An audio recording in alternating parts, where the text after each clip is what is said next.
Our scripture reading this morning is taken from Luke's Gospel, the 4th chapter, beginning to read at the 16th verse. When he came to Nazareth, where he had been brought up, he went to the synagogue on the Sabbath day, as was his custom. He stood up to read, and the scroll of the prophet Isaiah was given to him. He unrolled the scroll and found the place where it was written, "The Spirit of the Lord is upon me, because he has anointed me to bring good news to the poor. He has sent me to proclaim release to the captives and recovery of sight to the blind, to let the oppressed go free, to proclaim the year of the Lord's favor." And he rolled up the scroll, gave it back to the attendant, and sat down.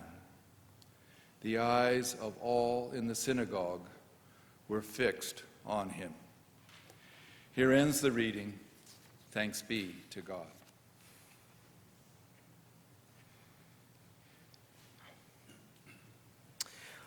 All eyes were fixed on him.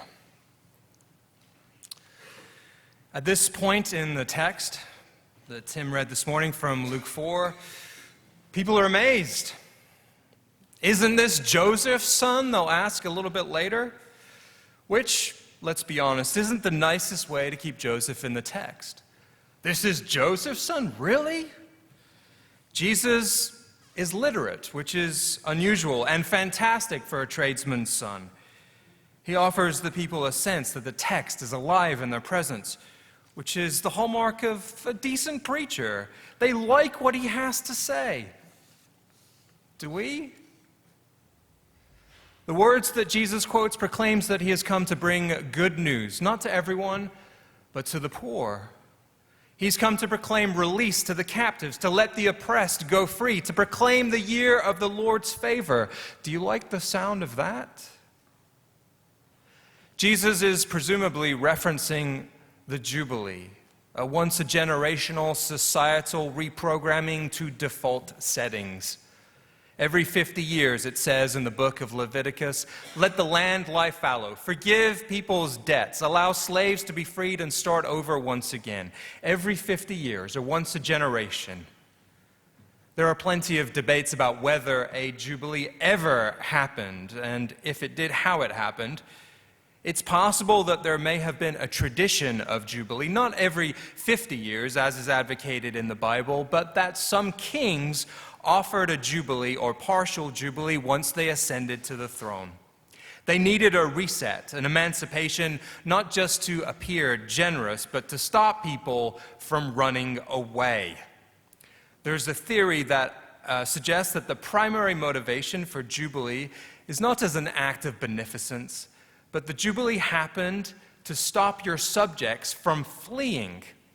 Saddled with debt permanently or facing the prospect of enslavement in perpetuity, some smart or desperate enough people would think, "I'm out of here. I'll go someplace where I can farm or where I can raise animals and subsist without all of this debt." And we know even in Jesus' day that happened. Debts were so crippling that people did the first century equivalent of going off the grid. And then how would a king ever raise an army if enough people thought that way? I used to work with a guy in Colorado who once did truck maintenance on the ice roads of the Yukon and Alaska. Maybe you saw that show on TV, Ice Road Truckers, where drivers are ferrying equipment in the dead of the Arctic winter to remote mining outposts, driving across rivers and lakes with dozens of tons of equipment on their trailers, the ice cracking underneath their wheels as they go. My friend Rob told me that he had a great time up there. He had a blast working up there. The only problem was that you never knew who to trust. Because he said, half the people that you were working with, they were there because of debts, warrants, or as he put it, the need to start over in a place where nobody will come looking. You didn't even know if the name they gave you was their real name. You can bet this was happening in its own way in Jesus' day, minus the trucks and the Arctic winters. So a new king will come along from time to time. Let's have a jubilee. Free people from some of this debt. They feel better, I look good, and when I need it, I'll have an army. Let's go. But this was not widely practiced, and certainly when Jesus lived, his society lived under the weight of the Roman Empire and had done so already for decades. Rome didn't need Galileans like Jesus to provide soldiers, and they needed them to provide tax revenue and fish and wheat to feed the army that they already had. They sure weren't about to free all of their subjects from debt. So Jesus comes along and he says that he's here to proclaim Jubilee in the midst of a society where his own people are not ultimately in charge. But he's saying that there is a program that ought to exist, a program of debt forgiveness. From where does he get the authority to proclaim such a thing? This isn't debt that people have that's been accumulated because of money that's been lent and not repaid. This is not a bunch of people loading up credit cards with a 35% APR and being unable to pay it back. This is tax debt that they never had the ability to pay in the first place, and they sure as heck didn't have a choice about whether they could pay it or not. The tax collectors were often collaborators, Jews who worked within the confines of the empire structure in order to help raise the capital for the Romans. Why would anyone have that job? Because you could make money at it, that's why. Why does anyone set up a payday lending shop in an impoverished area, knowing full well that your payday lending shop perpetuates poverty and preys on those who live week to week or day to day? Why indeed? Because there's a buck to be made. People in Jesus' time didn't owe debts for borrowing money. They owed debts for not paying their bills, and they ran up debts because they couldn't pay taxes, and they owed money to the tax collectors who said, pay up or we'll throw you in jail. And so this is the primary form of debt that Jesus would have referenced, and the primary form of debt that people in the synagogue would have been familiar with. And Luke says that Jesus comes out in Nazareth with the first sermon, which isn't much of a sermon at all, except to say that he lays out an economic vision where these kinds of debts that are owed, collected by collaborating Jews themselves, have got to be canceled. If they're going to succeed as a people, these kinds of debts have got to go. Talking about debt does funny things to us. It taps into our basic sense of fairness and justice. Martin Luther King talked about it quite a bit. Doug Thompson, a historian at Mercer University, said that we rarely do the harder work of remembering King in his entirety, reconstructing the many controversial and complicated things that he did and the speeches that he gave. We like to remember him as a civil rights leader or civil rights icon, when in fact the last several years of his life were squarely dedicated to matters of economic justice.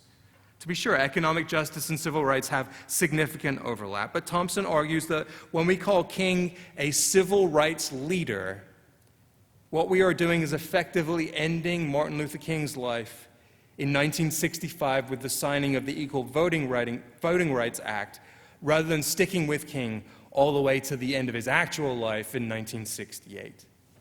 Even when he delivered his famous speech at the March on Washington, which was the March on Washington for Jobs and Freedom, King told audiences that the Negro lives on in a lonely island of poverty in the midst of an ocean of material prosperity.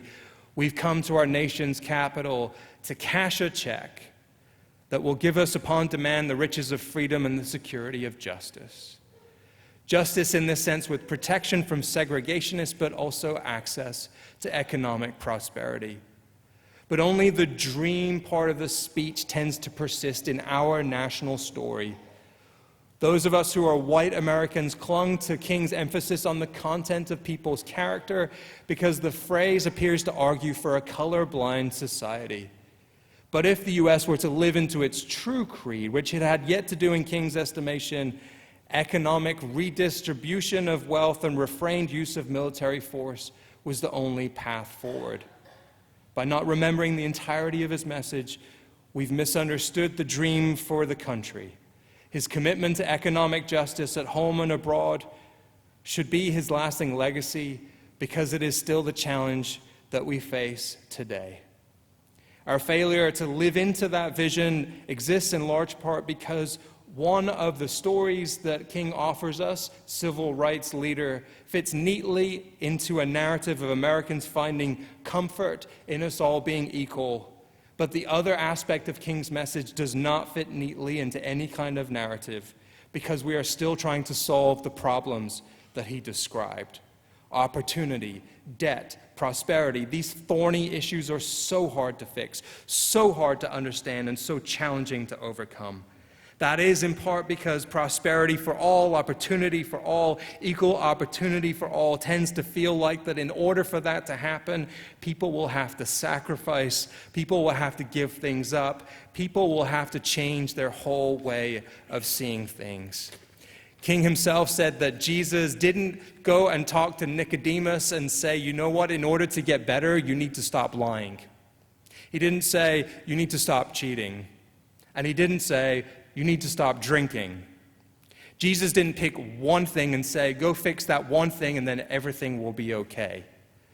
Nicodemus was instructed by Jesus to be born again, that his whole way of seeing the world had to be fundamentally changed. Debt is tricky. It taps into our sense of fairness and what could possibly be just. Don't people have debt because they signed papers? Don't people have debt because they chose in some way that debt? Don't they have debt because they made some bad choices in life? Jesus' society was full of people who struggled under the weight of debt that they did not ever choose. He knew that there was no way out of this debt unless there was some kind of program of forgiveness, unless there was some kind of program of fairness, unless there was some kind of program of justice. The poet Philip Larkin said decades ago that when we see the back doors of an ambulance close after someone has entered the back of the ambulance, we stand quietly on the sidewalk and mutter a little prayer under our breath. We say quietly to ourselves, God bless, not in prayer for the person who is getting loaded into the ambulance, but for ourselves. That's a pretty bleak picture of how we might offer prayer. But we could add to Larkin's poem in today's society by saying that when we see someone getting loaded into the back of an ambulance, we might pray, God bless, I hope you've got good insurance. In this day and age, our society too is laden with debt that people did not choose. You might even argue that people had agency in choosing which hospital they should go to or which doctor they should have chosen, or whether they should have stayed in network or out of network. That's hard to do when you're unconscious. That's hard to do when you're having a heart attack. Ahead of job loss, reduced income, credit card debt, medical debt accounts for about 2/3 of all personal bankruptcies in our society. And of those people who file for bankruptcy, 72% had some kind of medical insurance when they or their relatives were ill. 530,000 Americans file for bankruptcy every year due to medical debt. 79,000 Americans are forced into choosing between food and medical bills every day. Recently, 6,000 families in Chicago had their medical debt eliminated by Trinity United Church of Christ, working in concert with St. Paul's, UCC, and the Illinois Conference of the United Church of Christ. Trinity UCC is on the south side of Chicago, St. Paul's is on the north shore, and they banded together and they raised $38,000. How do you forgive medical debt for 6,000 families on the back of $38,000? There is a nonprofit, RIP Medical Debt, right here in New York, who had bought $6.5 million worth of that debt. Those UCC members, in raising the $38,000, were able to wipe out the medical dets for 6,000 South Side families. As Matt Fitzgerald, the senior minister at St. Paul's UCC, said, imagining coming to home and opening the door and seeing your mail lying on the floor and picking it up and seeing yet one more thin white envelope. How many of those you might have had if you are struggling under the weight of debt. One more thin white envelope.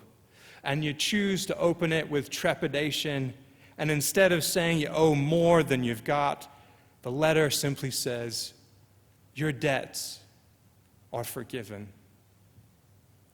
Jubilee, its vision, and Martin Luther King's is still possible in 2019.